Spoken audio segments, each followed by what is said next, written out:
માં આપનું સ્વાગત છે। લો બોલો હવે તો સરકારે હદ વટાવી દીધી કે તાપી જિલ્લાના વ્યારાની એકમાત્ર જનરલ હોસ્પિટલનું ખાનગીકરણ કરવાની દિશામાં સરકાર પીપીપી ધોરણે ખાનગી કંપનીની સાથે એમઓયુ કરવાની દિશામાં આગળ વધી રહી છે। ત્યારે જિલ્લાના સર્વે નાગરિકો આનો છેલ્લા 1.5 વર્ષથી વિરોધ કરી રહી છે। આને રેલી કાઢી અનિશ્ચિત અમરાંત ઉપરાસ કરી સરકારની નીતિનો વિરોધ કરી રહી છે। શું આનો ઉકેલ આરોગ્ય મંત્રી ઋષિકેશભાઈ પટેલ આંદોલનથી લાવશે ખરા એ જોવાનું રહ્યું। હલચલ ભારત ચેનલને જોતા રહો અને સબસ્ક્રાઇબ અને શેર કરતા રહો। રિપોર્ટર સુજાતા વાઢે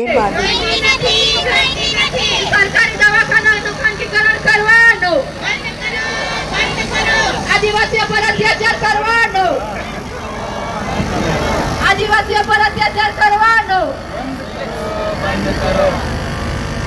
વિકાસના નામે અમને વિસ્થાપિત કરવાનું બંધ કરો। વિકાસના નામે અમને વિસ્થાપિત કરવાનું બંધ કરો। વિકાસના નામે અમને વિસ્થાપિત કરવાનું બંધ કરો।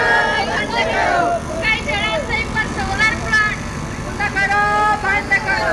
ઉકાઈ જળાશય પર સોલાર પ્લાન્ટ આજે એ સંદેશો એમનો સાચો પડી રહેલો છે કે આખા દેશમાં ચંદ લોકો આખા બહુજન સમાજને એસસી એસટી ઓબીસી લઘુમતી સમાજના લોકો પર રાજ કરીને એમની પાસે આરોગ્ય શિક્ષણ રોજગાર તમામ હકોને છીનવવાનો પ્રયત્ન કરી રહી છે।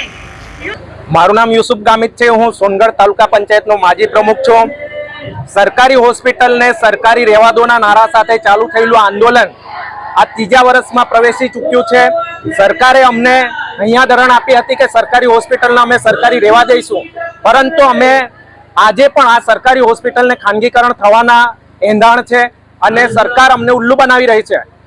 આદિવાસી સમાજનું પ્રતિનિધિ મંડળ જ્યારે મળવા માટે ગયું અને ત્યારે એમણે કીધું કે અમે સરકારી હોસ્પિટલને સરકારી રહેવા દઈશું, પણ સરકાર પાછળથી બિલ્ડિંગો ઊભી કરીને મેડિકલનું ખાનગીકરણ ચાલુ કરવા જઈ રહ્યું છે, હોસ્પિટલનું ખાનગીકરણ કરવા જઈ રહ્યું છે। એનો અમારો સખત વિરોધ છે। 19 દિવસના પ્રતિક ધારણા કરીને અનિશ્ચિત ધારણા પર જ્યારે બેઠા છે ત્યારે 19મા દિવસે આજે અમે આ જલ આંદોલન કરીએ છીએ। 19 દિવસ સુધી અમે સરકારને સમય આપ્યો હતો કે તમે જે અમને વાત કરી હતી એ વાત પર તમે કાયમ છો કે કેમ, પરંતુ આજ દિન સુધી સરકારનો કોઈ પ્રતિનિધિ અમારી સાથે વાત કરવા માટે આવ્યો નથી। સરકારી હોસ્પિટલને સરકારી જ રહેવા દઈશું એનું પણ કંઈ કહેતા નથી। એના માટે આજથી ખૂબ જ વેગ સાથે આખા ગુજરાતમાં ઠેર ઠેર આવેદનપત્ર આપીને આ આંદોલનને અમે મોટું કરવા માંગી રહ્યા છે। સરકાર આદિવાસી સમાજને લૂંટવા માંગે છે। જેટલી જગ્યાએ આદિવાસી સમાજના લોકો રહે છે, તે જેટલા પણ આદિવાસી વિસ્તાર છે એ બધી જ જગ્યાએ સરકાર સરકારી હોસ્પિટલને ખાનગીકરણ કરવા જઈ રહ્યું છે। રેલવે વેચી દીધી, રસ્તાઓ વેચી નાખી દીધા, શિક્ષણ વેચી નાખ્યું અને છેલ્લે એકમાત્ર જે હોસ્પિટલ જે લોકોનું સ્વાસ્થ્ય માટેનું કારણ છે એને પણ વેચવા માંગે છે। એટલે અમને એ નથી સમજાતું કે સરકાર આ દેશને વેચવા માંગે છે કે શું। અત્યારે હાલમાં સરકારી હોસ્પિટલ જે છે હાલની જે સરકારી હોસ્પિટલ છે એમાં ડોક્ટરો વધારવા જોઈએ, એમાં સુવિધાઓ વધારવી જોઈએ, એના બદલે સરકાર એ હોસ્પિટલનું ખાનગીકરણ કરવા માંગી રહી છે। આપ ઝાયડસ હોસ્પિટલ દાહોદની મુલાકાત લીધી હતી? અમે કોઈ હોસ્પિટલની મુલાકાત લીધી નથી। અમને આ અમારી જે સરકારી હોસ્પિટલ છે એને સરકારી જ રહેવા દેવામાં આવે, કારણ કે તમે ખ્યાતિકાંડ જોયો હશે, અમરેલીમાં જોયું હશે, વર્ષો પછી લોકો પાસે ઘણી મોટી રકમ વસૂલવામાં આવે છે। અમારા આદિવાસી વિસ્તાર છે, અમે મજૂરી કરીને જીવીએ છીએ। આ વિસ્તારમાં કોઈ પણ ભોગે અમે સરકારી હોસ્પિટલને ખાનગીકરણ થવા દેવાના નથી। સરકાર પાસે આટલી બધી જગ્યાઓ છે, ઉદ્યોગપતિઓને જગ્યા આપી દે છે, તો આ ખાનગી કંપની જે આવીને અહીંયા દવાખાનું ખોલવા માંગે છે એને જગ્યા આપી દો, એની પેરેલલ બીજી હોસ્પિટલ ખોલો, પણ આ સરકારી હોસ્પિટલને જ કેમ ખાનગીકરણ કરવું। જય આદિવાસી, મારું નામ પ્રજ્ઞેશ ગામિત છે। તમે જાણો છો કે તાપી ડિસ્ટ્રિક્ટ અંદર 3 માર્ચના રોજ હોસ્પિટલ બચાવવા માટે જે હોસ્પિટલનું ખાનગીકરણ થઈ રહ્યું છે એના રોકવા માટે અનિશ્ચિત સમયના ધરણા પર લોકો બેઠા છે અને આજે 19મો દિવસ છે, તો એના સમર્થન અંદર જે હોસ્પિટલ છે સરકારી હોસ્પિટલ સરકારી રહેવા દો એના નારા સાથે હજારો લોકો રોડ પર ઉતરી રહેલા છે અને સરકારને એક જ મેસેજ આપવા માંગે છે કે આ પ્રાઇવેટીકરણ કરીને અમારા હક અધિકાર પર તમે તરફ મારવાનું બંધ કરી દો। કલ્યાણકારી રાજ્ય અંદર સારું શિક્ષણ અને સારું સ્વાસ્થ્ય અને રોજગારીની સારી તકો ઊભી કરવાની જવાબદારી સરકાર સુધીની બને છે, ના કે પ્રાઇવેટ કંપનીની. અને સરકારને બીજો એક મેસેજ એ પણ આપવા માંગે છે કે કેન પ્રકારે વિકાસના પ્રોજેક્ટોનું નામ આપીને અમારા સમાજના લોકોને જંગલમાંથી ભગાડવાનું અને એનું વિસ્થાપન કરવાનું બંધ કરી દો. અમે પણ માણસો છે, અમને જાનવર સમજવાનું બંધ કરી દો. અને બીજું સરકારને એક મેસેજ એ આપવા માંગે છે કે અમે અનુસૂચિ 5 અંદર રહીએ છીએ, તમારા વિવિધ પ્રોજેક્ટો અહીંયા લાવીને તમે અમારા પર થોપી દેવ છો, એ કદાપી ચલવી નહીં લેશું. અનુસૂચિ 5 અંદર જો તમે પ્રોજેક્ટ લાવો તો પહેલા લોકોને પૂછો, લોકોને પૂછવાની જવાબદારી છે તમારી. જો લોકો હા કહે તો તમે લાવી શકો, તમે અમારા પર થોપી નહીં શકો.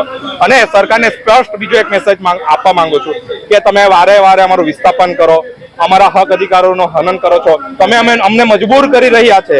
આવનારા દિવસો અંદર જો અમારી જે માંગો છે કે તમે સ્ટેટ હાઈવે 56 લાવી રહ્યા છે, ગુડસ ટ્રેન લાવી રહ્યા છે, દીપડાના નામે અભયારણ્ય ખોલી રહ્યા છે, પ્રાઇવેટીકરણ કરી રહ્યા છે, એ કોઈ પણ ભોગે કરવા દેશું નહીં. અને જો સરકાર અમારી વાતો નહીં માનશે તો અમે તીર કામઠા ચલાવવાના ભૂલા નથી. અમને તીર કામઠા લઈને રોડ પર ઉતરતા પણ વાર નહીં લાગશે. જય આદિવાસી.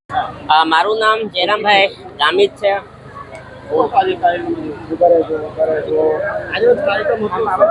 આજરોજ જે કાર્યક્રમ છે એ જે સરકારી હોસ્પિટલ સરકાર એમને ખાનગીકરણ કરવા માટે જઈ રહ્યું છે એના વિરોધમાં આજે કાર્યક્રમ છે. અને આ કાર્યક્રમની શરૂઆત 3જી તારીખથી શરૂ કરવામાં આવ્યું હતું ધારણા.